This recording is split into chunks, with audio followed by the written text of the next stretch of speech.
Call meeting order 6:03 and let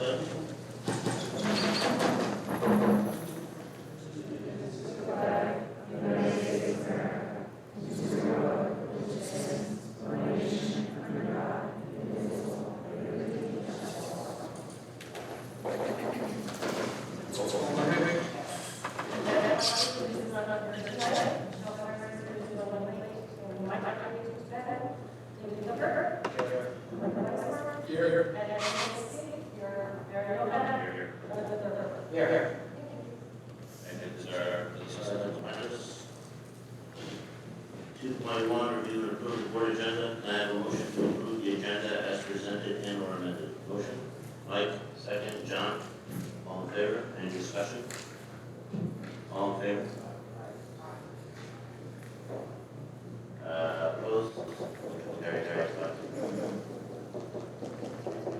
3.11, approve the minutes of September 2022. I have a motion to approve the minutes of September 2022 business meeting as amended. Motion. Mike, second. Discussion. All in favor? Aye. Opposed? Carry. 3.22, minutes of September 30th, 2022. I have a motion to approve the minutes of September 30th special business meeting as presented. Motion. John, second. Patty. Any discussion? All in favor? Aye. Opposed? Carry. Presentation. Sarah.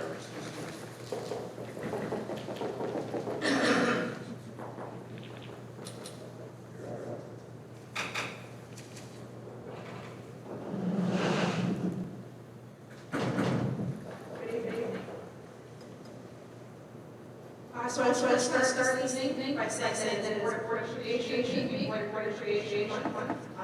Board members get elected and have no idea what they're here for. And then once they get here, they learn a whole lot about school district and about how we run, and they dedicate hours and hours of time, not every month, really every week, sometimes every day. They with open mind and open hearts, and really try to do the best they can for the students in this district and to represent the community. So just as a very small token of appreciation, we got you umbrellas this year. We also got them for the schools at the same time because the mind is like an umbrella. It functions best when open. And as board members and as the overseers of our budget, you make sure that we have programs that open our students' minds and gives them a breadth of experiences. So thank you to you as board members. Thank you.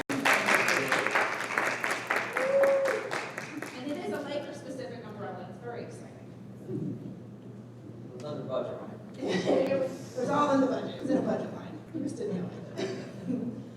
All right, so first, we have 3 presentations tonight. We have the auditor's report, we have a response to intervention report, and we have a wellness committee report. So our first, we will hear from Jennifer Capicchioni, who is our external auditor. So, Jennifer. Good evening. Is that on? Everybody here? Good evening. I'm here tonight to present the results of the June 30, 2022 audit. I have met with the audit committee and we've discussed the financial statements in detail. Tonight I'll just give you a quick overview. Included in the financial statement packet you have, there are 2 separate audits included in the packet. You have the audit of the district's financial statements as well as the audit of the district's extracurricular activity funds. I am pleased to say we did issue unmodified or clean opinions on both of those audits.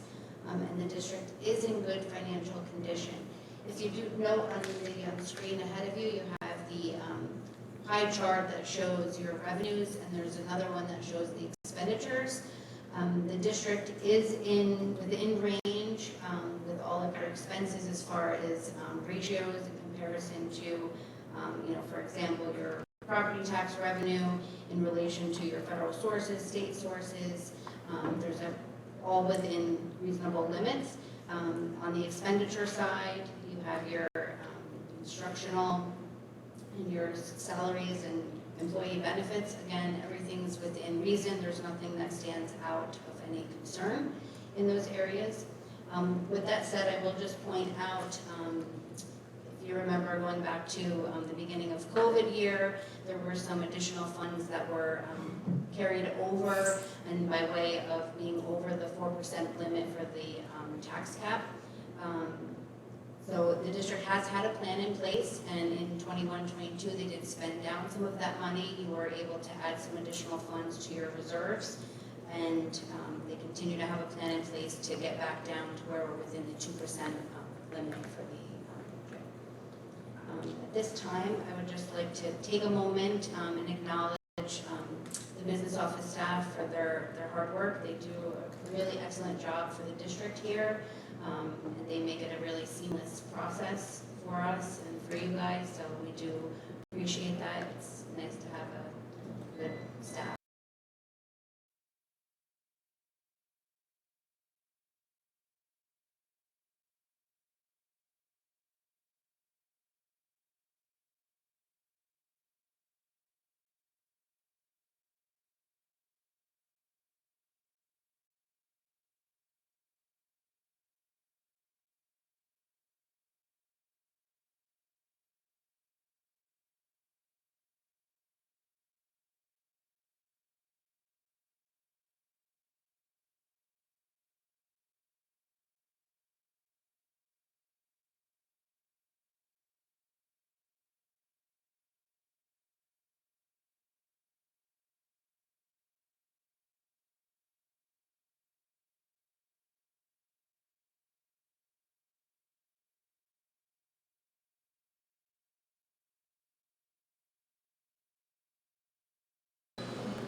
Work fast, Mr. Kmart. That was awesome. Quick response time. Wi-Fi and everything. Yes. We'll just give Mr. Rusty a second. You guys are good. Still streaming. We're good? Okay.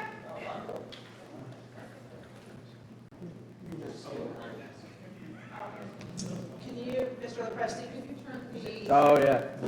screen back on, and then I will reconnect.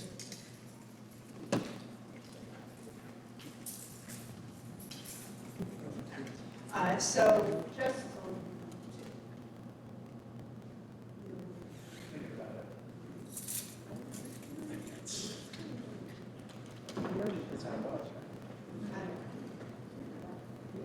So, but in terms of that we're over the 4%, that is something that the board was aware of and made a conscious decision about it. We had a lot of discussion during budget season over the last 2 years, that with the pandemic and the anticipated economic downturn that is coming, that we fully expect that there will likely be a gap in aid.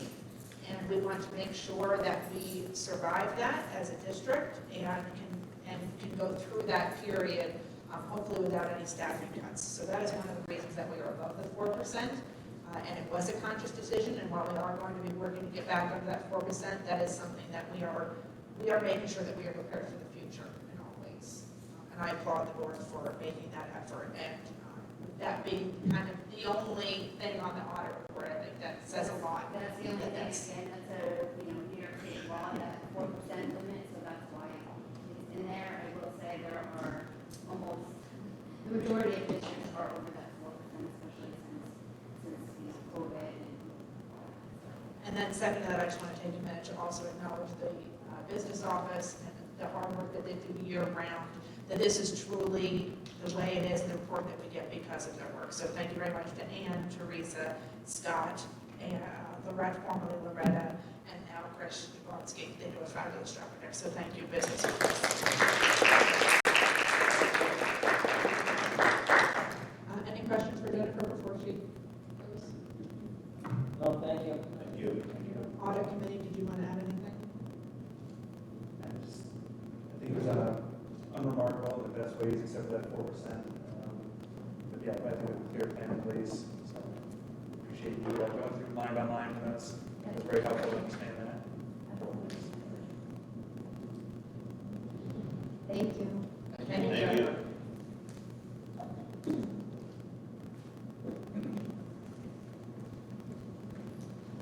There has been an update from the state about computer-based testing. They've been saying that schools would need to transition to computer-based testing for several years now. Green Bay has resisted that move due to all of the ongoing issues. Each year when the computer-based tests are administered, including shutting down, students losing all of their work, incorrect information within the test, et cetera. So, but it seems that we are really going to hit the timeline where we are forced to move into CBT. So not this school year, but the following school year, during the 23-24 school year, the computer-based tests or CBTs will be required for all of grade 5 and grade 8. And then the following year, it'll be 4, 5, 6, and 8. And then in 2026, it's required for all grades 3 through 8. So that's just a general awareness of that it's coming. Also, we've had several presentations the last couple of months and had a lot of conversations about the Evolved Touchless Weapons Detection System. The last time we discussed it, we discussed the possibility of having the company come in and do a demonstration for us. So they will be delivering the equipment and doing some staff training on Monday, October 24th. It will be at the middle school. On the 26th and 27th, we will have staff here from Evolve as well as from the technology company that provides the service to districts, and we will be running our students and staff through that system. We're going to start with a smaller group and then move to a larger group the next day. We will make it open to board members who want to come see it, parents want to come see it, staff in the elementary school will be invited to come see it, and then also we're opening up to other districts in the region. I know there are several other districts looking specifically at this technology, and they decided to do the demonstration in our district, so we're very fortunate with that. We're not going to have to travel. So that will be here in district, in the middle school specifically, the 24th to the 27th. I will be sending out an email and a letter to all parents at the middle, at K-8, but very specifically for the middle school parents in particular, to let them know that this is coming and that it's demonstration only. If they would like to see it, they are welcome to come see it as well. And if they have any feedback for us or one way or the other, that they are welcome to come to send a letter to the board or to come to the so that will go out this week so they know plenty of time in advance. Field trips are back up and getting ready to go. We actually had some field trips that occur already at the elementary school. This one's actually here from just, I think, 2 weeks ago. Our third graders, second graders, third graders left. We have a document here. Every grade level will be going on a field trip during the fall semester, and every grade level will be going on a trip in the spring semester. They are tied to curriculum and content. They have been working with, the principals have been working with grade level teams to decide where to go, tying into the content. We also are working to not have any repeat trips within a 2 to 3 year period. We want kids to have a breadth of experiences and see all the different things that our region has to offer. There is an option for a third trip. There are some grade levels that would like to go on a third trip, and that's totally fine, and it just needs to be cleared by the principal. There needs to be an academic tie and reason to it. These trips, the academic trips, are covered under the budget. So it is done at no cost to students whatsoever. We also have our Hallmark trips, which occur in 3rd grade, 6th grade, and 8th grade, and that's to Ashokan in Washington, D.C. 3rd grade has changed every couple of years. They've been a few different places. But that one is funded by parents, and that's kind of like a big past the school day length of time for 6th and 8th grade. It's overnight field trip. But it's just a bigger field trip, and it's more about life experiences and some learning as well. We also do have several clubs and other curriculums that have field trips. Our chorus goes on field trips up to Albany. They have the Festival of Music competition. Our band also does that. And then every week, our self-contained special education classrooms go to Winslow Therapeutic Riding. They go horseback riding and learn how to take care of horses and things. So that is just a very quick overview of trips that are fully returning for the 22-23 school year, and we are so excited about that. Principal reports quickly. Mrs. Connolly? Good evening. News from the elementary school includes the addition of a new, and I've got some pictures for you up there, a new sensory pathway in the hallways leading to the occupational therapy classrooms. Stacy Gold, our occupational therapist, along with help from colleague Brianne Emsworth, installed activity stations which help strengthen and stimulate gross motor muscles and meet other sensory input needs. I want to share that all students, not just those receiving OT support, are enjoying hopping, skipping, spinning, balancing, pressing, stepping left and right. Footprints as they make their way to and from the classes throughout this hallway, so that's a new addition there. Next photo shows our PBIS team and has been very busy teaching positive behavior, what that looks like throughout our school. During September, all students participated in a station rotation where they were explicitly taught expectations for behavior in the classroom, cafeteria, recess areas, hallways, bathroom, and when riding on the bus. Students are earning bear bucks from any staff member as a reinforcement when caught displaying these behaviors, and they use these bucks to shop in our school store. Monthly whole school assemblies are being held to identify a targeted character trait for the month, and lessons focusing on that character trait are taught in classrooms by our guidance counselor, Ms. Van Kuren. September's trait was responsibility, and this month we focus on good decision making, which will be tied in heavily next week with our Red Ribbon Week, where we'll have daily themes that focus on making decisions that lead to a healthy lifestyle. As a follow-up, the next photo shows a follow-up report from our Grandparents' Day, which was a huge success. Grandparents and other senior relatives were invited into classrooms for a visit to honor them for the contribution they make to the lives of our children, and over 220 special guests responded to our invitation. We only have 165 kids in school, so that was outstanding. We had all four were there, that we just filled to the rim.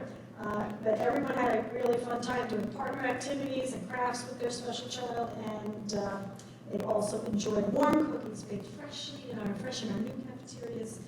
Thanks to Kiki Thomas and the food services staff for rallying to meet the higher than expected cookie needs at the last minute there. And lastly, October's Fire Safety Month at the Greenwood Lake Fire Department. First responders came into school last Friday, teach students about fire safety and remind them of all the importance of having a family plan in order to be prepared in the event of an emergency. And on a related note, our Greenwood Lake Police Department will be visiting grade levels next Friday to talk to students about Halloween safety prior to the community trick-or-treating events, which will be held on Saturday. And very final thing is our Pink Out Day this Friday. Everyone's excited to support breast cancer awareness. Pink Out in elementary school and middle school. That's all for us for that. Thank you. Mr. Kramer? From the middle school, we also had our fire prevention assembly last Friday for our 4th and 5th grade students. A special thank you to the Greenwood Lake Fire Department for coming out and doing that. Our first round of academic eligibility has taken place. As you recall from our work in the summer, every 5 weeks we'll review students' academics, behaviors, and attendance. We met with all of the students that this impacted last Friday. I have a formal report from the board after our first round from the first quarter when that ends in November. Roughly about 19 students were placed on academic probation where they were struggling in a class. You'll hear later today our presentation about RTI, Response to Interventions. I really view this program as a major intervention for us, able to identify and really nail down the specifics of students that are struggling and put the supports in place to help them. Those students will attend academic support 4 days a week after school, and they can still go to their club or their athletics after doing that. So if a kid is, for example, on the soccer team, I go to academic support until 3 o'clock, and then I can go out to practice. With the intent of, as an intervention, getting those kids in good standing in short order. So there were several students also affected by attendance. New York State defines chronic absenteeism at 10%. So that was the threshold within our policy. So students that have missed more than 10% of school also ended up on that list. We also rolled out from our committee work from the summer our first round of Students of the Month. We had 5 Students of the Month: Carly Heron, Nicholas Roca, Jack McGoldrick, Kylie Kennedy and Evan Jennings. And it was just a great celebration. I talked with the staff today, our staff meeting. Those kids walked around the hall like they were 8 feet tall, chest out, so proud of being acknowledged, great feedback from families. I also shared with our staff today in our breakfast with those students. You know, we got to kind of interview them and ask them some feedback about our middle school and how we're doing. Just so many positive comments about their teachers, their favorite classes, their time with their students. It just really feels like we're getting back to normal, which is fantastic. All of our fall benchmarks are complete. Our NJHS coming up is heading off to the ADAC celebration, kickoff Red Ribbon Week. That'll be at the Orange County Emergency Management Building. And they'll also attend an event at the Government Center where they'll tie red ribbons to the trees on the property there, again signifying the kickoff of Red Ribbon Week, which is the week of the 24th to the 28th. Our 6th to 8th grade band has a special trip planned for this Friday where they're heading off to Lincoln Center for a festival for jazz for young people. And lots of great things on the agenda for them there. A Greenwood Lake favorite on the 21st is Pink Out Day. Looking forward to that celebration here on campus. And the 28th will also be our Halloween dance. We'll have our 4 or 5 students directly after school at 2:30 and our 6 through 8 dance at 6 p.m. Also, a thank you to our PTA. They'll have their trunk or treat that Sunday the 30th. And also to the PTA, they sponsored our Student of the Month with t-shirts for all the students in the staff committee. So we thank them for that effort. Before we see you again next, just a reminder, our Ashoka trip will be November 2nd, 3rd, and 4th. And we've started our high school choice process with our 8th grade students. And on November 1st, our students will tour Warwick, and the parent night will be that evening. And on the 3rd, we'll attend Chester for the tour, and the parents' night will be the evening of the 3rd as well. That information is all coming out in a flyer to our families this week. Thank you. Thank you. Next up, we have a report from the Wellness Committee. They are doing a presentation on the work from their committee that they did over the summer and this fall, and it is anticipation of a policy update in November. But they wanted to take a few minutes to present to you this evening. So, Good evening, Nancy Heather Greenberg. Yes. I want to introduce Heather Greenberg. For those of you who may not know her, she is a middle school psychologist, as well as one of our committee members. We met during the course of 2 days over the summer with a number of stakeholders within the district, and I want to just acknowledge those individuals, Stephanie Diacord, Rosemary DiBernardi, Jill Foley, Heather Greenberg, Jen Koch, Laura LaRoche, Amber Pena, Lisa Peters, Melanie Say, Kiki Thomas, Natalie Van Buren, and Terry Grabowski. They all put in 2 full days of hard work reviewing the current policy and evaluating it, making some changes and recommendations for education. Just to give a brief overview of why we have a wellness policy, Section 204 of Public Law, the Federal Child Nutrition and WIC Reauthorization Act of 2004, that every school district who participates in a program authorized by the Richard B. Russell National School Lunch Act or the Child Nutrition Act of 1966 will establish a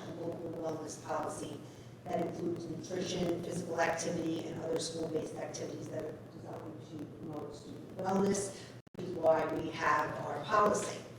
The last time we met as a committee was during the course of the 2016-17 school year, and at that point we implemented the policy, evaluated that current policy, and added in emotional well-being and mental health, internet safety and etiquette, nutrition education guidelines and standards, which really honed in on food-induced anaphylaxis, updated the policy in regard to physical activity, and then made sure that we would take a look at the policy on a regular basis and evaluate it.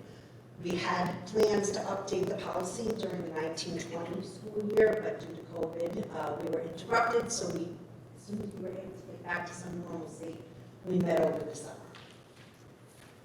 So as we met this summer, we took the work of the 2016 Wellness Committee and then looked at regulatory mandates that have been implemented since that time.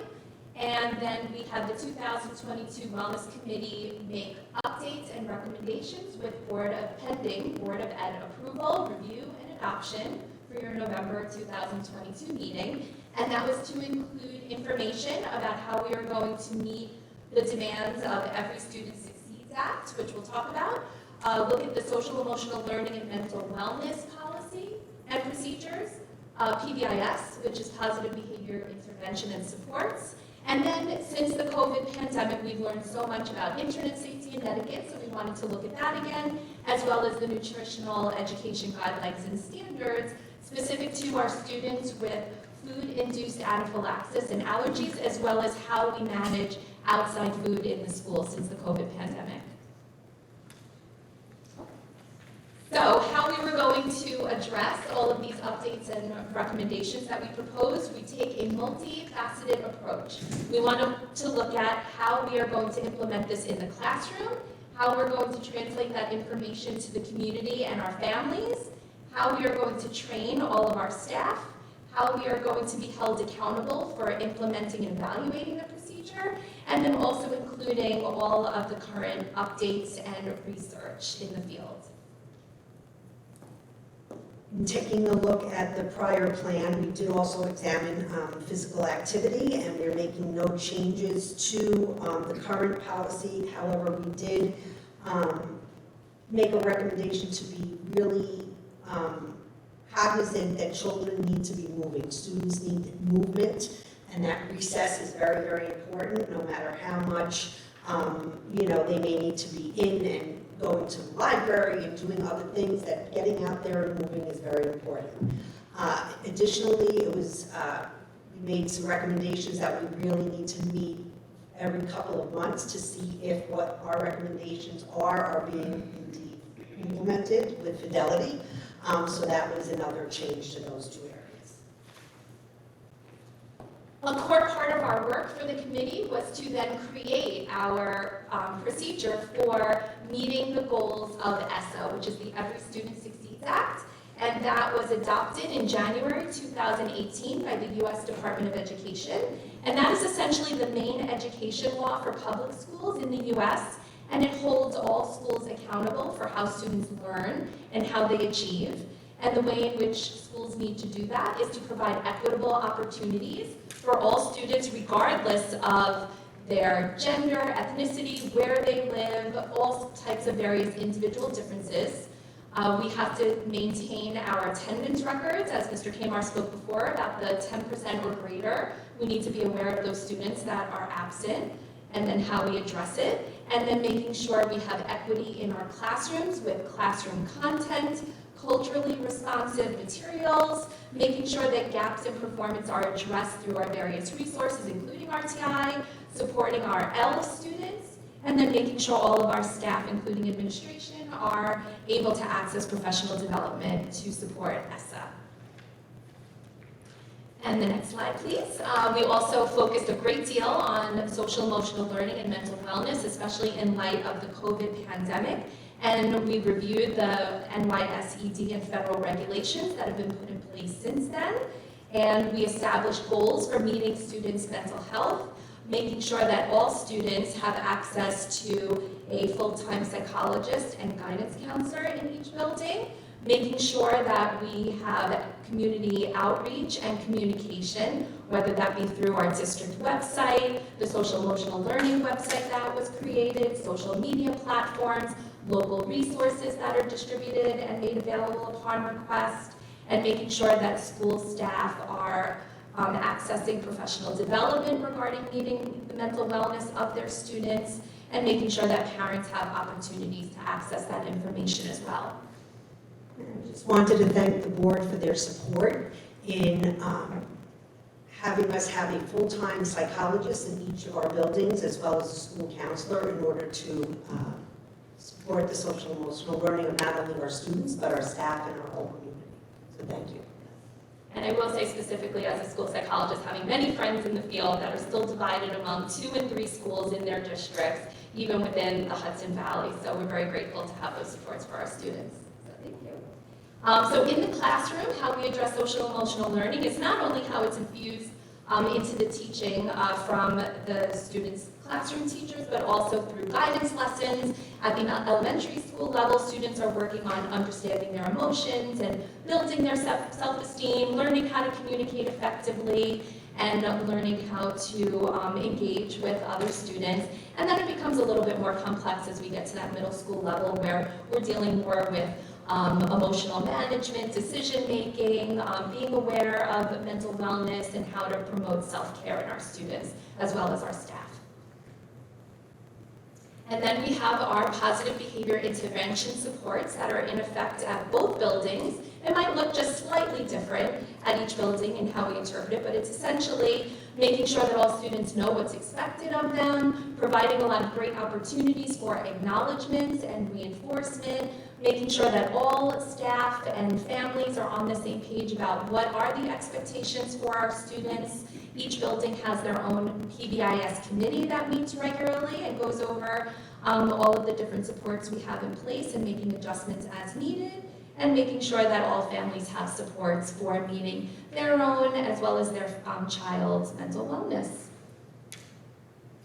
And then the next slide, we also reviewed our internet safety and etiquette, which I must say has already been far advanced than some other districts that are just beginning to use programs that we have like GoGuardian, and having administration receive Gaggle alerts for any students that may start searching for concerning information. So we do have those safety management systems that are in place, but we did need to add that into our policy as it wasn't mentioned as of yet. We do have a lot of safety education in place for our students before they get their Chromebook, and also we have a lot of information available that is delivered to the students about good practice in using their Chromebooks and positive electronic communication, and making sure that information is also delivered to the family so that they can provide oversight as well. And just to chime in here, I know Mr. Kamar is currently working with Trooper Watt from the New York State Police on having her come in and do a presentation for parents on one of our conference nights, kind of in between the afternoon and evening hours.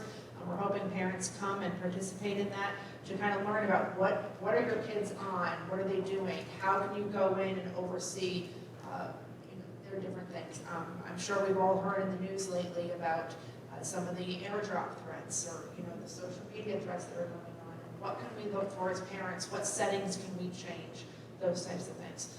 So Mr. Kamar will absolutely let the community know when that's happening, but he is working on that as a part of his internet safety as well.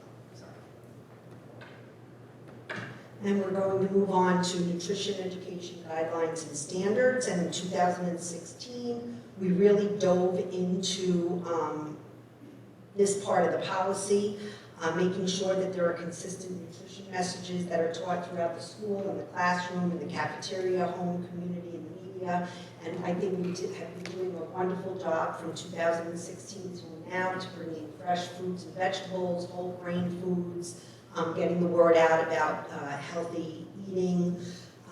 We also, at that time, talked about school-sponsored events shall meet nutritional standards and other guidelines set by the district, and includes, again, the cafeteria, the vending machine, have some good choices now, student stores, snack bars, and the concession stand. Also, the use of food and beverages as rewards would be discouraged. I know we sometimes do that, but not as seeing more a push for less tangible food rewards. Also that we should limit celebrations that involve food during the day. That's not to say that we can't have them, just not to have them every day. And we, of course, would not withhold food or beverages from students as a punishment. And of course, continue to support children's health, nutrition, and education efforts. However, in this year's committee meeting, we really dove in a little deeper and took this message as it relates to celebrations and school-sponsored events. And again, each party should include no more than one food or beverage that does not meet nutritional standards for foods, beverages sold individually. The district, which will be on the next slide, the district will provide a list of healthy party options. Parents will also be notified if there are food allergies in the classroom.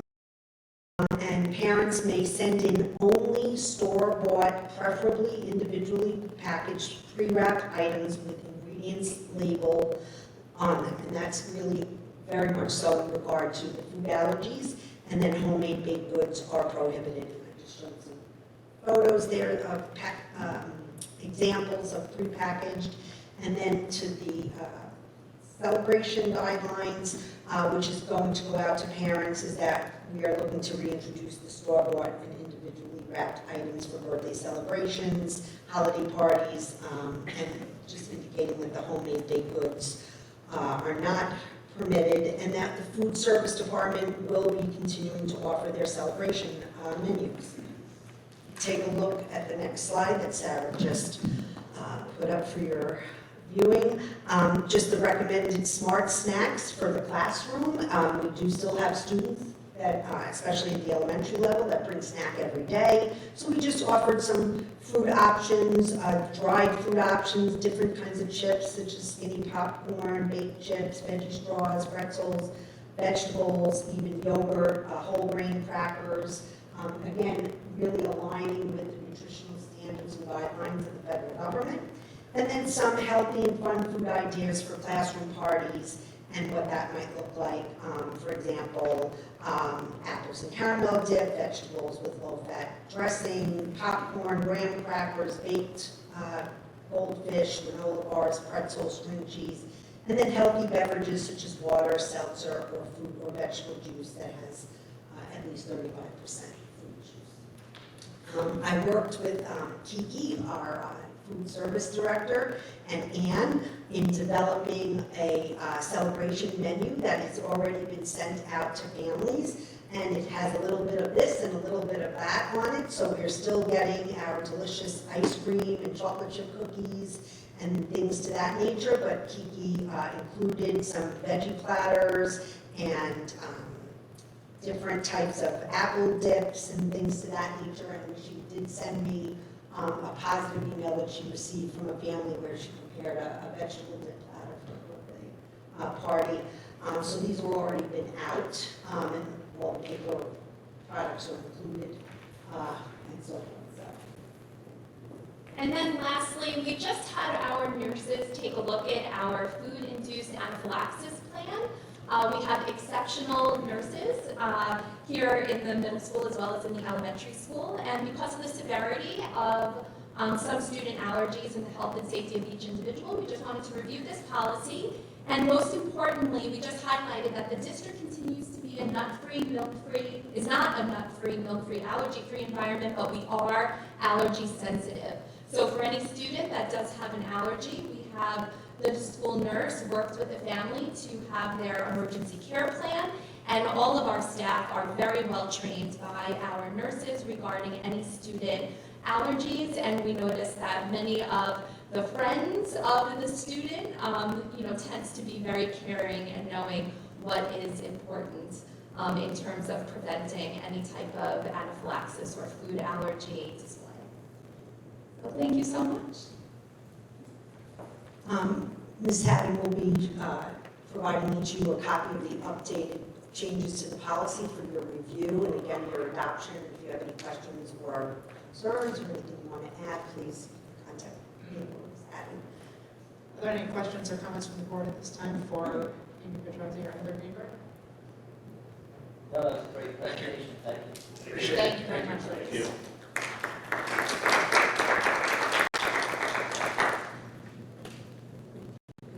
Okay, our third and final presentation this evening is on response to intervention. We had done a data workshop with the board in August, and at that time, we were throwing some educational terms around like RTI and interventions and PBIS and that. So that the board asked for a presentation on response to intervention, and what it means, what is it, and a little bit of the data. So tonight we have Lena Bolchinsky, our Director of Program Instruction, in conjunction with Diana Connell and Jared Kamer, our principals, who will be presenting the response to intervention presentation this evening.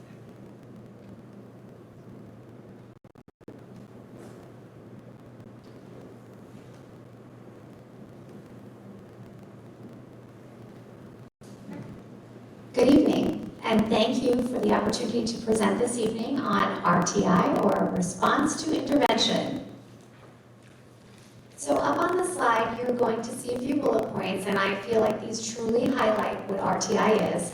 RTI can be either push in or pull out. Push in means that the teacher would come into the classroom and support those students, or pull out would simply mean pulling the student out to a separate location and providing the support in a pull-out in a separate location. RTI is in addition to grade level instruction, so it is not in place of, it's in addition to. It is targeted, individualized instruction, and this is all based off of the student's individual needs, that is taken from a variety of data sources. It is multi-tiered. Tier 2 and Tier 3 are for filling in academic gaps, not for reinforcing classroom instruction. It is truly to fill in those academic gaps, and it is a true definition of differentiated instruction.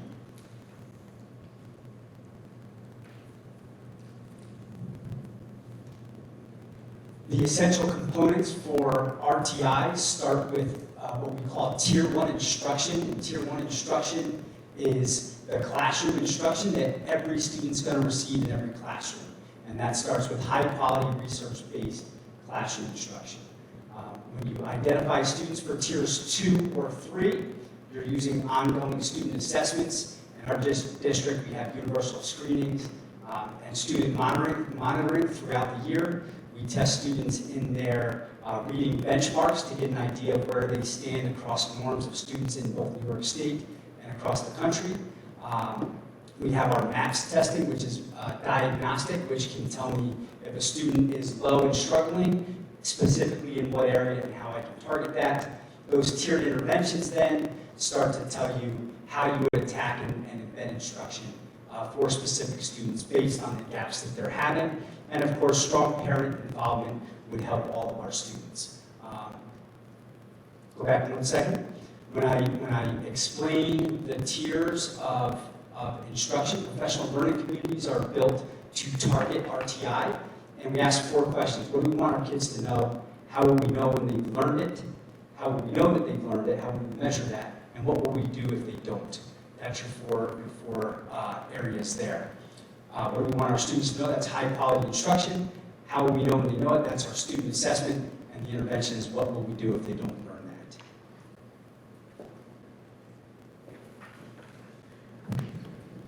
Okay, so if I draw your attention to the pyramid on the screen, the RTI is represented as a pyramid with the base, which is the green, representing Tier 1.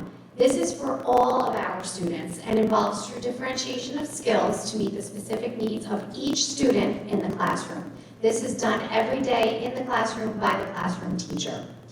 The center of the pyramid, which is Tier 2 in the yellow, is determined through eligibility through the RTI team.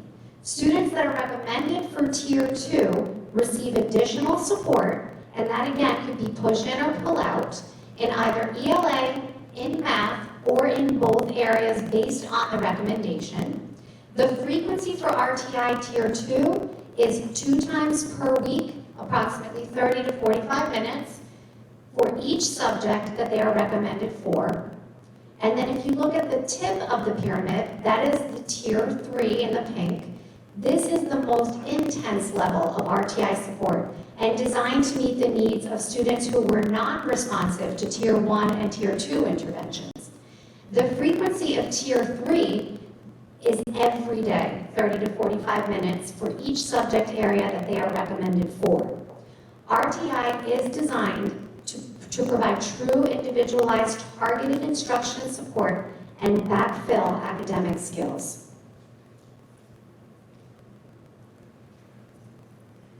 So on the previous screen slide, you saw Tier 1 started with universal screening. So what this slide shows you is we use universal screening in order to determine which students need the help. Universal screening is conducted on all students, hence the name. It is used to determine who is above, on, below level performance, as well as helping drive curriculum decisions. The tools we use for this, that universal screening, first of all, happens 3 times a year. fall, winter, and spring. The fall data is collected within the first month of school. We've just recently completed that. The winter data is collected in January, and the spring data is collected in May. And again, this is collected for all students in both buildings. If you look at the top box, the universal tools that we use are NWEA, the maps, the measures of academic performance in both ELA and math.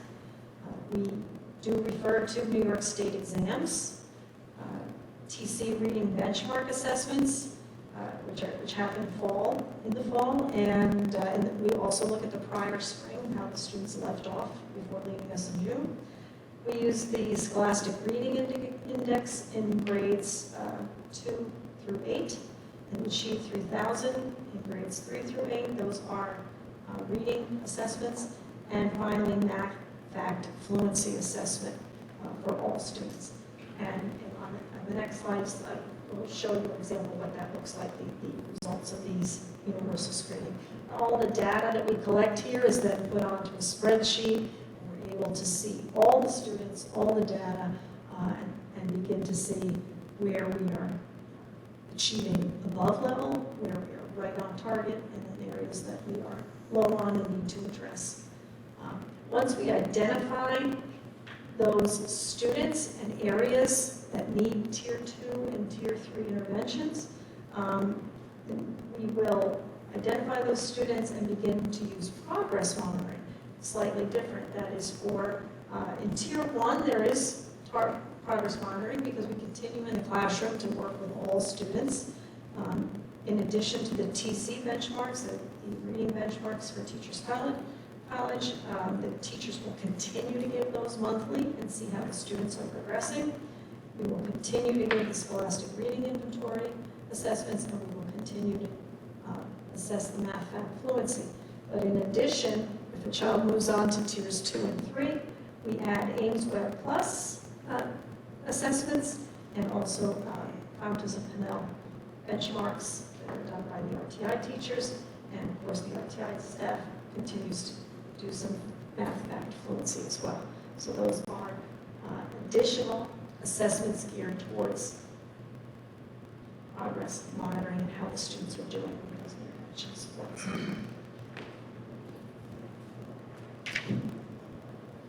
This is a sample of a data review that would happen in the RTI process. We have formalized RTI teams in each building that review the data and benchmarks for each student.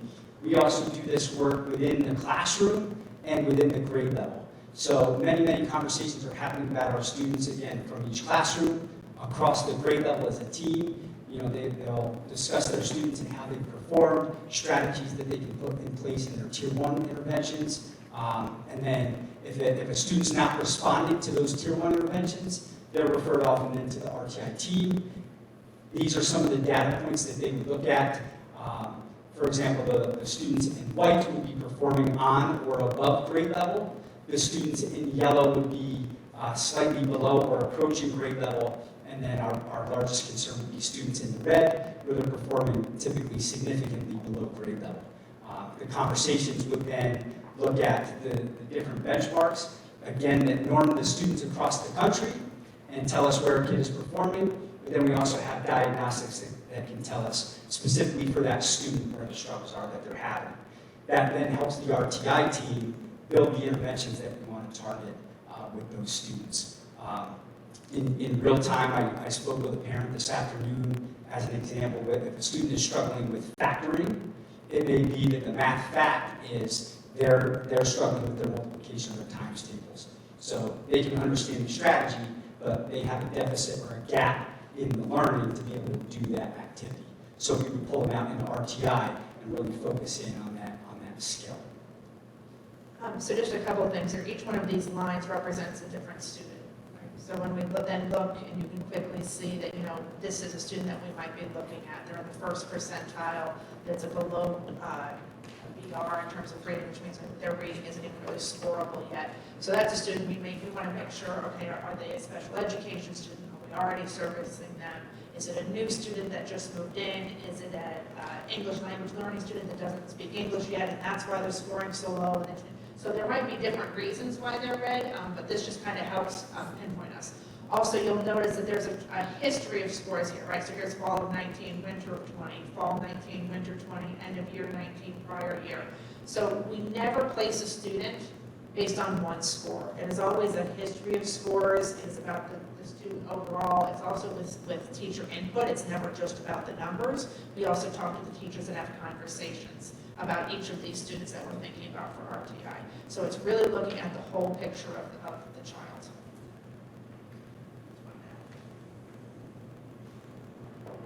This pyramid represents the average percentages of students in each tier across the entire nation.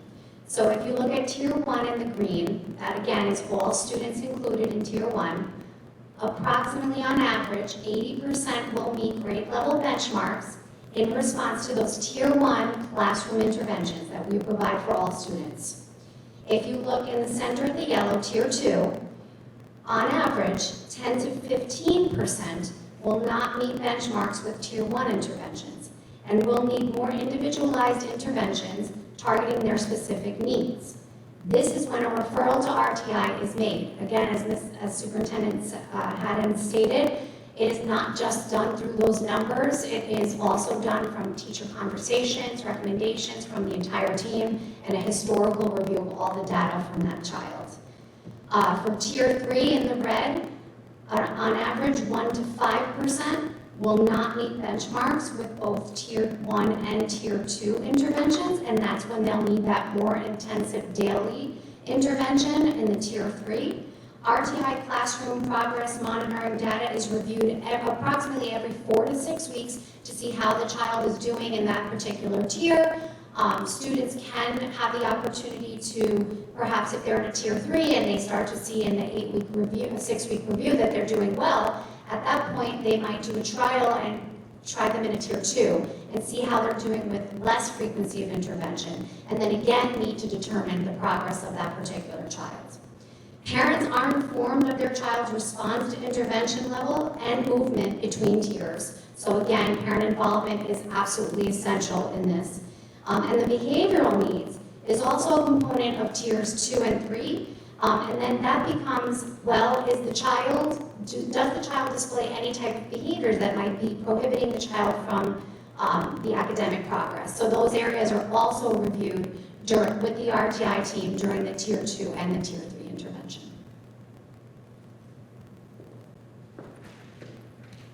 So now over the next number of slides, both Mr. Kamar and myself will review kind of where we're at in our buildings right now.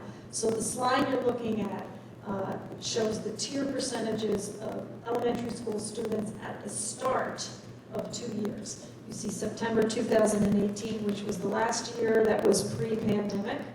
It was the last, we'll call it, quote, normal school year we had. And the percentages of students that were in each of the tiers, we had 77% of our students that year at the start of that year in Tier 1, 12% were in Tier 2, and 11% were in Tier 3. Again, if you're recalling that Tier 1 is a little low in Tier 3. The Tier 3 is a little high compared to those recommendations or those averages that we talked about. And then you look over to the right and you'll see the start of this year. And the percentages are 81%, 9%, and 10% respectively. Things to talk about here. You see at the top of the title, this is grades 1 through 3 only reflective data because in the beginning of the school year, kindergarten, we give them time to acclimate to school. They don't go there. All of our kindergartners are shown on these graphs in Tier 1. So they are not Tier 2 or Tier 3 until the beginnings of January, where we begin to say, how are they responding to the Tier 1 level? So that's something very important to note. This is not inclusive of kindergarten. And this slide is for ELA, which is English Language Arts, which is reading, correct? Correct.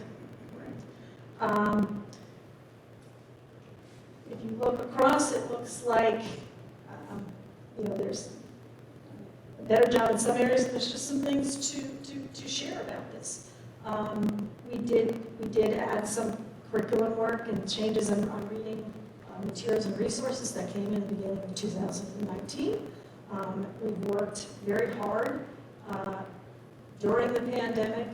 Remember that we went to, at the elementary level, the small cohorts the year after the pandemic, and we had very small sessions of students, class sizes, and we worked very intensely. We also had a pretty intensive RTI work at the elementary level last year to try to combat some of the losses that we've seen. Enrollment has gone down, so the 2019 or 2022 year we have less students, but we're still working intently with all, and we're still seeing our levels are kind of similar despite having less students. So While you've been talking, Mrs. Conley, I've switched over to math as well so they can see those numbers. very good. And yes, looking at math, same thing. This is from the start of the school year, non-reflective of kindergarten, and our levels. I attribute to the better work and the better numbers that you're seeing in math. The elementary school, I think you know as a board, we've put a lot of time and effort into math professional development, curriculum work, really honing in on the best practices for the instruction of math. So we see small numbers here. And again, very, very intensive work with smaller cohorts at the year following the pandemic. Right, and so we wanted to make sure we looked at 1 through 3, so you can kind of see once they're into school, what the RTI numbers look like. We also did want to include kindergarten numbers, so the next 2 slides are specific, and they include kindergarten. Moving on to kindergarten, you will see that we now do have a jump up in both our Tier 2 and our Tier 3 students. Again, these are from June of 2019, the last full year of school before pandemic, and then June 2022, which was the close of last June. You see that our Tier 2s and Tier 3s are higher, substantially above over those recommendations, and that is because of the losses. Our kindergarten students, they need a lot of support at home, and during the whole reading process, when we shut down, our first graders and the kindergartners, the preschool shut down, parental support was very difficult because parents were trying to work from home and could not always give that support at home. And we have just been combating these. But these numbers are higher from June 2019, which would be pre-pandemic numbers. So when we include kindergarten overall, both pre-pandemic and now, it's been a little bit higher than just 1 through 3, correct? Yes, yep. So that was our ELA data, and then the same end of the year in math. Again, similar struggles and yet smaller populations. And we see that our level of Tier 3 is still higher than we would like. However, our Tier 2s are doing better, more responsive, again, attributed to our lots of PD and classroom work on how to best address math needs. And again, the levels at this lower level are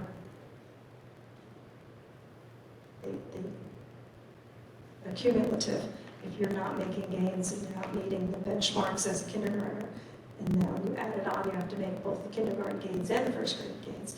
And as you go up and up, you have to grow at an exponential rate in order to make our gains. And when you're a young child, a K1, 2, need a lot of support to do that. It's not something you can work on your own as much. So that's where it's higher levels at the elementary school.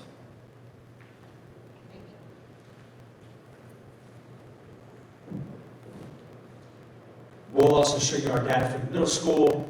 This is going to be ELA end of the year, then our math end of the year. And then I thought it was important to break apart and show you 4th and 5th grade, still sort of elementary model, versus our 6th through 8th grade, both ELA and math. Here you just see some consistency across what our Tier 3 would look like. Just to put a number on this, we sort of average about 60 kids per grade level, right? So 80%, we're looking at about 48% of our students in that tier 1, and the remaining 12 students split between tiers 2 and 3 based on the slide, just to kind of give you a perception of what those numbers might look like within a general ed classroom. That's something else I really want to be specific about. This is primarily general education numbers. You'll see a trend where coming out of 3rd grade into 4th and 5th grade, we'll have a higher number of kids in RTI and a much lower number by the time that they reach 7th and 8th grade. A couple of things that I want to highlight with that. Thinking about our students coming into 4th grade, by the time they reach 8th grade, a couple kids move, some students end up receiving an IEP, 2 students is going to significantly reduce that number. And ideally, those kids, for example, on tier 2 that were at 11%, we're hoping a couple of those slide back to tier 1 because they received an intensive intervention, and they were just a little bit behind. And that leaves you more bandwidth with your staff to then target the tier 1 students, or tier 3 students rather. So these 2 slides here is exactly what Mr. Kamo was talking about. You can see, so we have the overall middle school numbers, right? But if you look at 4, 5, the tier numbers, and then look at 6, 8, both of those are for ELA, which is English Language Arts, which is reading. That's where he's talking about, where the number of students participating in RTI decrease. Go ahead. I just wanted to, I'm echoing up here what you're saying. I appreciate that, and I'm just going to catch up to you here on my slides. Again, I think the shift there in 2022, looking at ELA for our end of the year 6th through 8th grade, a much larger number in tier 2, and staying pretty consistent in that tier 3. But I like that number of 84 and 86% on tier 1 that you see. Also to highlight our model here, our RTI teachers. We have dedicated staff to RTI in the 4-5 wing. In the 6th, 7th, 8th wing, our instructional teachers provide that support. So if I'm teaching 7th grade math, I'm also providing RTI for 7th grade. Something else to highlight for our upper grade students, if you're in tier 3 RTI in math, you might be receiving 3 full periods of math in an instructional day. So I might have first period RTI with my math teacher who knows what the gaps that I have are and they're able to target that right in class. I also have my extension period and then I have my class period. So on some days you'll have 3 sessions and always 2. So I think that helps our tiered numbers in the upper grades.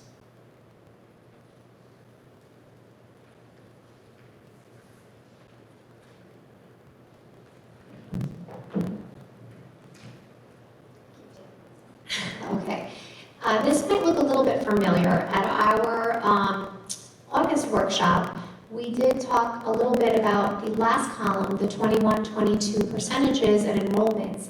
And this is based off of our K through 3 reading benchmark data. So that is the end of year benchmark that they need to meet at the end of the school year for each grade level in the area of reading. So what we did was we just added and went back to pre-COVID, which is our 2018-19 school year. We indicated the COVID year in gray. We do not have data to show you for that because we were not in school in the spring. Since we closed in March, we were unable to complete the benchmark for the spring. We do have the 2021 school year, which again is based off of that pandemic, small cohort, small class size model of instruction, and then again, the 21-22. So I will briefly go through each year and kind of talk you through what those numbers mean. So if we draw our attention to the 2018-2019 school year, that is our last real regular school year before COVID, you will see that there are percentages with a parentheses red number. So that percentage is the percentage of students, and the number underneath indicates how many students is that percentage.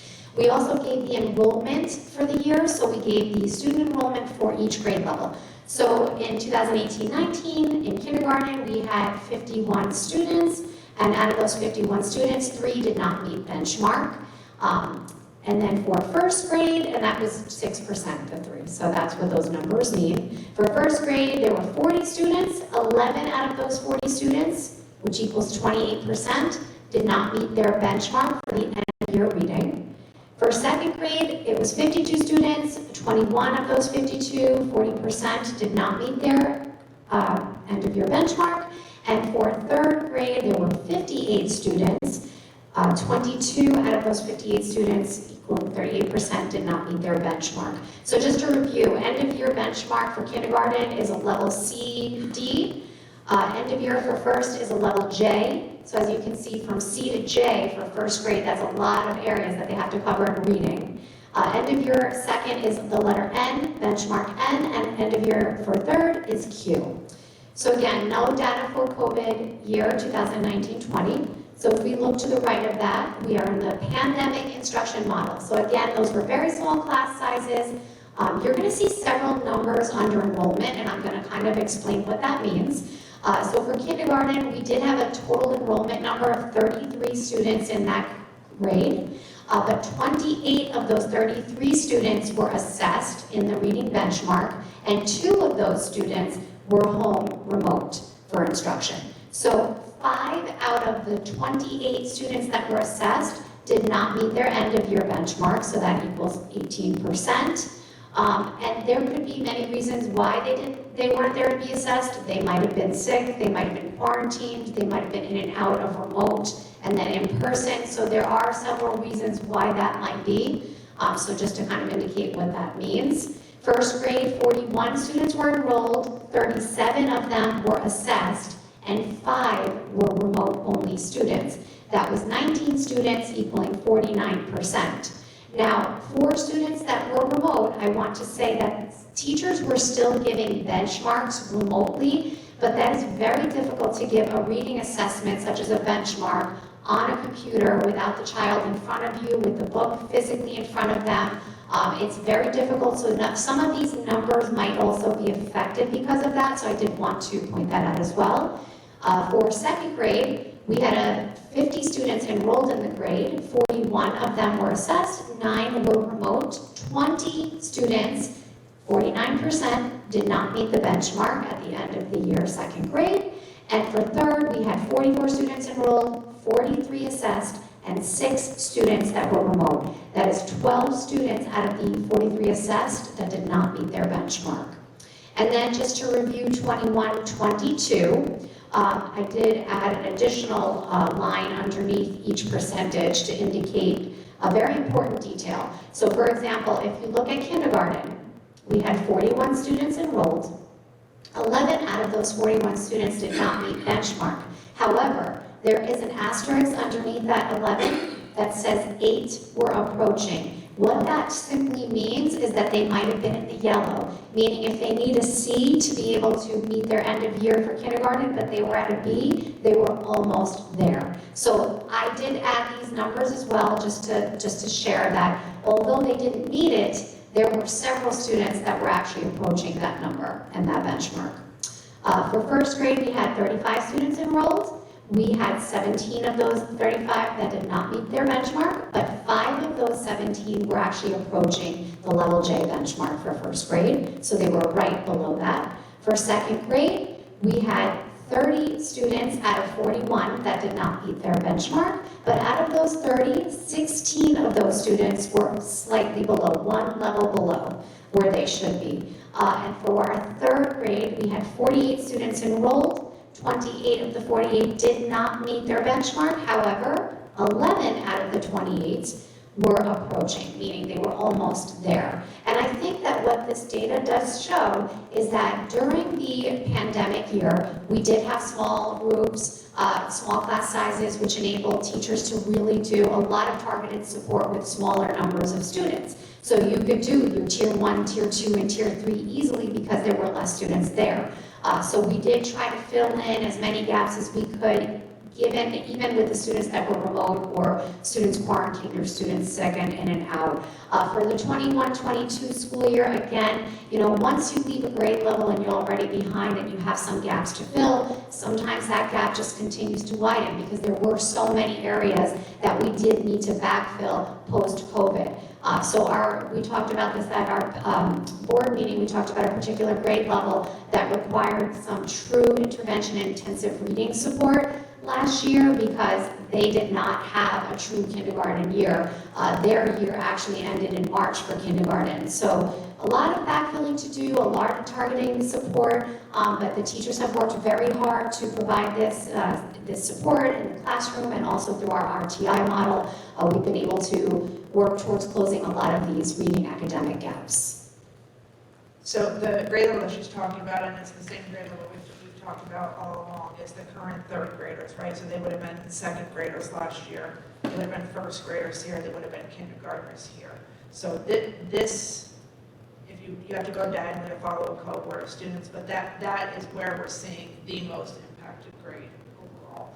And that is why we added an extra classroom this year in third grade to keep those groups smaller to try to meet those needs. And the board did support that action. Further than that, just to kind of reiterate what Lena just said, when we talked about the data workshop in August, it was overall, students aren't where they were a couple of years ago, right? Like we're having to teach everybody at a different level. So while everybody's not exactly where we were, fourth grade scores right now aren't where fourth grade scores were 3 years ago.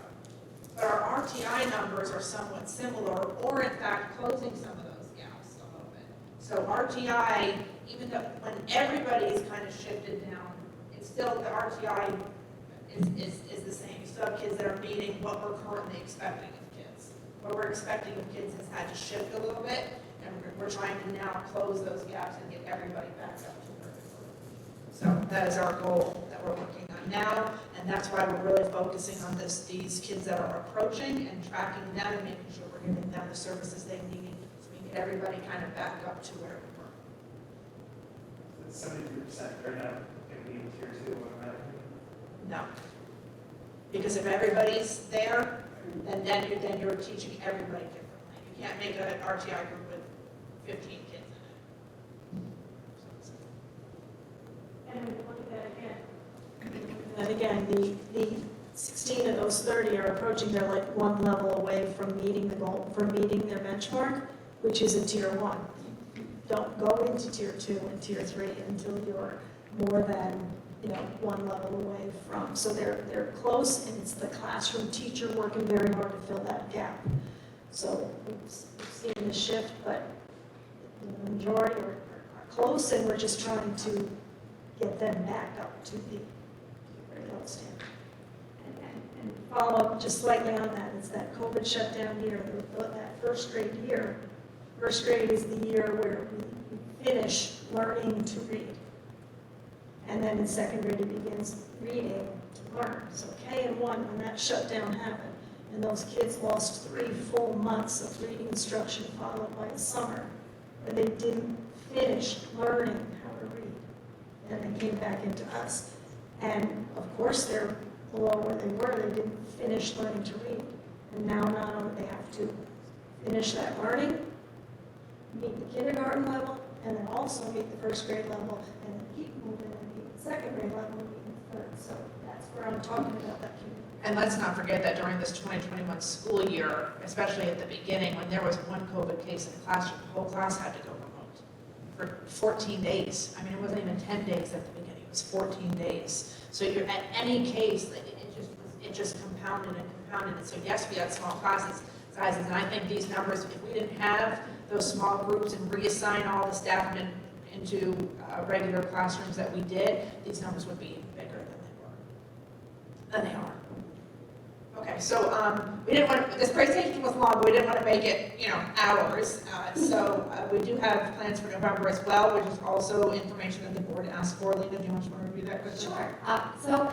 At our November presentation, we plan to review our kindergarten readiness skills. We're going to look at historical data, our Dial 4, to do a lot of that work. We're going to look at some kindergarten formative assessment, some observational data, and analysis of data compared to our partner districts, Warwick and Chester. So we're going to be looking to obtain some of their map data and see where we kind of fall in comparison to those counterparts. Does anyone have any questions about the RTI model or any data that we presented this evening? Thank you very much. Well, then, thank you so much. I know that was long.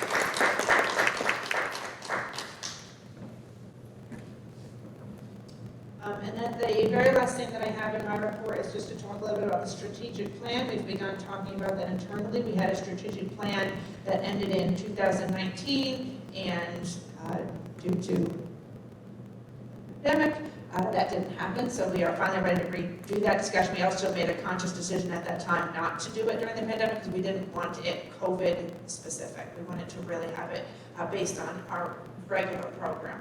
So we are beginning our work on our new strategic plan, which will be from 2023 probably to 2028 by the time we finish it. There are two options moving forward for how the board would like to pursue and work on the strategic plan. Option one, if you want everybody on the board to participate in all of the meetings and do this during evening workshops, we would get stakeholder input during the day and via surveys with parents, community, and staff from the various departments. And then I would report back to the full board those works and the results of those surveys, the results of those conversations, et cetera, and then go back out and kind of an accordion is how I kind of describe it, go in and back. The other option is for the board to establish a committee with individuals that could be here during the school day that could meet with the stakeholders along with myself and the other administrators and working, really diving into the details of that plan and then reporting back out to the full board at board meetings. So I just would like your input on which path you would like to go down so that I can then start planning our next sets of meetings regarding the strategic plan. The strategic plan is basically a roadmap for us. It's a set of goals for every single department, from food services to technology to curriculum to instruction to school safety and security. And it says these are the things, these are our goals for this area, and here's how we're going to do it and who's responsible for it. I'll go first. I like option one, just so everyone gets their input in each time we meet. I guess we'll just go down, Jonathan. Yeah, I prefer option one as well. That way everybody, I know certain board members aren't able to meet during the day, so that would leave them out of the decisions and discussions. So I think if everybody's available, I think option one is better. Yeah, I agree, option one. I'm one of those people that will be able to come during the day, so I would like to be part of it. I think option one would like to be part of it. Yeah, I'm on board with option one too. As they're saying. You both kill. I mean, I love option one, but it's just, people that often take off and pretend. But And that's it. That would be option two. So option one is during the evening, the meetings would be in the evenings. Sarah's basically running these. oh, okay, I was sorry. I'd be running the ones during the school days with She various she stakeholders. presents to us, and then we all discuss it. And then would you prefer those workshops to be, like right before a school board meeting and just kind of knock everything out in one, or do you want them at separate times? Fine. For a meeting. We could do a work, we could start, earlier, do dinner, and then have them, it just depends on, I know everyone has evening commitments and kids, and, that's why you're here and invested in the school district. So I know evenings away from family can be tough, so we can have, one really long evening per month, or, we can break it up and have multiple evenings, shorter evenings per month. Yeah, I'm just like to do that anyway. All right. One long day. Okay, thank you very much for your time this evening. All right. I don't know who does these, so everyone's got to. Well, this So- is Michelle, Yes, and that's why she's not here, is because they're voting on the resolutions today. Okay. Michelle's doing that right now. Oxford's you, right? Oxford is me. The big thing that's coming up, and we actually had an opportunity to tour the boat, which was great. Me, Matt, and Sarah had to went on the tour, and they showed us all the programming that's going on there. really, they have wonderful things going on. But they're going right now, their capital project vote is next Tuesday, October 25th. You can vote from 12 to 8. You can vote at any school in the county, but our county, or our polling place will be the gym in Great Lake at the elementary school. It's for improvements to the building. It's a very old building, it hasn't been fixed forever. It's pretty much fallen apart, and with this, they're hoping to expand programs, and like I said, if you can see the programs they do up there, it's fantastic. So I really encourage everyone to get out there and vote on the 25th. We have what we did, facilities. John, anything? All the new signs were installed at both the elementary school and the middle school. And then I believe the toppers were supposed to go in this week. I'm not sure if that's going to get delayed with the rain. Yeah. And then the water softener here at the middle school passed again, so we're moving forward with that. And then the cafeteria at the elementary school is up and running, and we're serving hot lunches from Anything policy? Oh, we're going to be going over that on the agenda. So we have an agenda item with all the policies that the policy committee reviewed.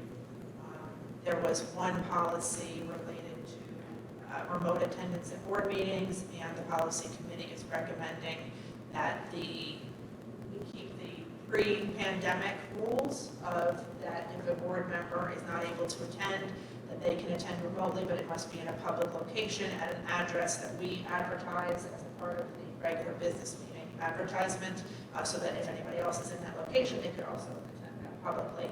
They decided not to move forward with a temporary option about extraordinary circumstances of board members. There's a lot of rules associated with that, and we would still have to have a quorum here in district in person, so they decided to not have that option, not move forward with that option. Other than that, most of the changes were just very minor, nothing substantive. Chester's not, so we'll skip that. Anything more? There's one quick reminder to parents that this Wednesday, October 19th, is the college fair and financial aid fair at Warwick High School, so it affects any of our high school students. There'll be a financial aid presentation at 6 p.m.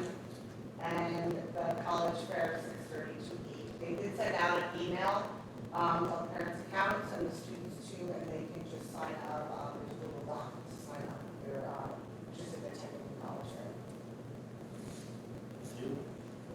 I'm here for PTSA, village. Proposed needs, seven vote. Approval, conflict, whatever this is.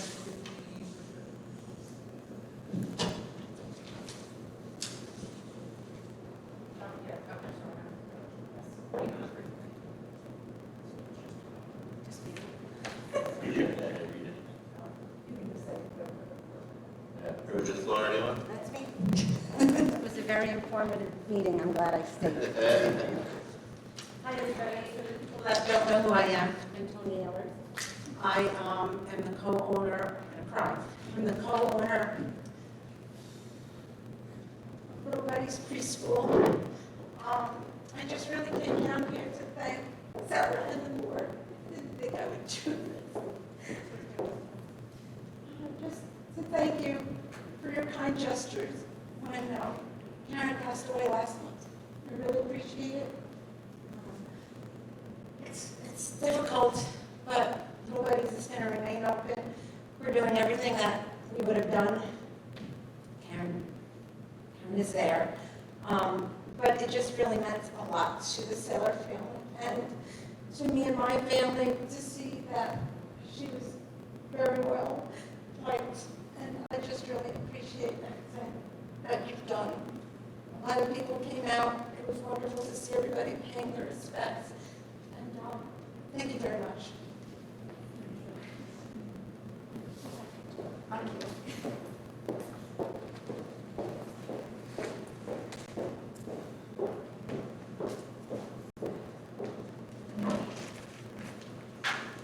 Thank you, Tony. Moving on, 7.1, adoption of policies. Can I have a motion to approve first reading, waive the second reading, and adopt the following policies as presented? Motion. Mike, second Dave. Any discussion? All in favor? Aye. Opposed? Motion carries 5-0. 8.1, financial reports and warrants. A motion to approve the September 2022 financial reports as presented. Motion, please. John, second. Mike. Any discussion? All in favor? Aye. Opposed? Motion carries 5-0. 8.2, accept annual external audit report, Puget and Hustler. Motion to accept the annual external audit report for Puget and Hustler as presented. Motion, please. John, second. Dave. Any discussion? All in favor? Aye. Opposed? Motion carries 5-0. 8.3, accept corrective action plan. A motion to accept the corrective action plan as presented. Motion, please. John, second. Mike. Any discussion? All in favor? Opposed? Motion carries 5-0. 8.4, approve elementary school cafeteria kitchen project change orders. Motion to approve the elementary school cafeteria kitchen project change orders as presented. Mike, second. Dave. Any discussion? All in favor? Aye. Opposed? 0. 8.5, approve intermunicipal agreement, Town of Warwick. Motion to approve the intermunicipal agreement with the Town of Warwick for police services as presented. Motion. Mike, second. Patty. Any discussion? All in favor? Opposed? 8.6, approve snow plowing and snow removal, Bilco Landscaping Contractors LLC.